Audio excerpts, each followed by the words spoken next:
Hi, good evening. Today ఈరోజు మీకు ఒక స్టోరీ చెప్దామని చెప్పేసి వచ్చాను.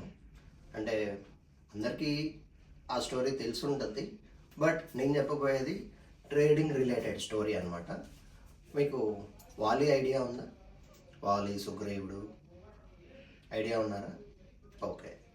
వాలి పవర్ ఏంటి?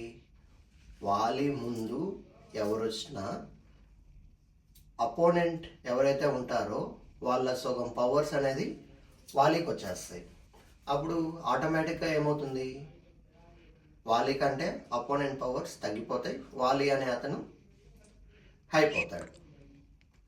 ఓకే, అట్లానే ఇప్పుడు మన ట్రేడింగ్ స్క్రీన్ ఉంది. మీరు మార్నింగ్ రాగానే ఎన్నో ఆలోచనలతో వస్తారు. లైక్ నేను ఇక్కడ బై చేయాలా, ఇక్కడ సెల్ చేయాలా, ఈ ప్లేస్కి వస్తే ఆర్డర్ పెట్టుకోవాలి, లేకపోతే ఈ ప్యాటర్న్లో బై చేయాలి, సెల్ చేయాలి అని చెప్పేసి ఎన్నెన్నో ఐడియాస్ ఉంటాయి కదా. ఐడియాస్ మీరు ఇంప్లిమెంట్ చేస్తున్నారు, ఎయిదర్ ప్రాఫిట్స్ లాస్ అవన్నీ కామన్ వస్తూ ఉంటాయి.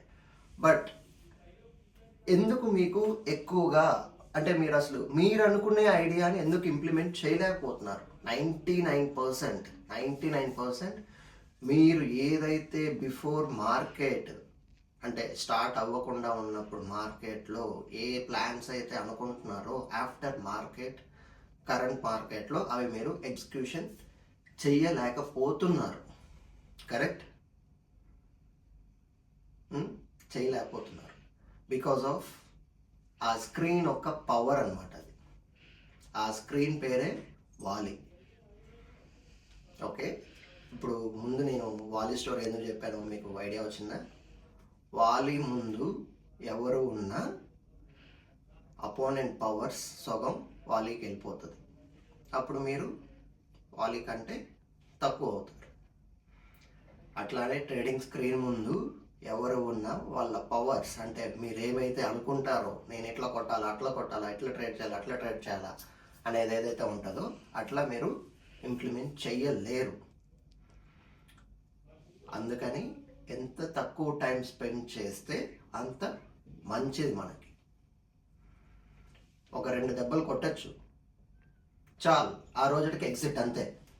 ఇంకా ఆ స్క్రీన్తో మనకి పని లేదు. నేను ట్రేడింగ్ చేయను అనుకుంటానే ఒక వీక్ మూమెంట్లో ఏదో ఒకటి చేస్తారు.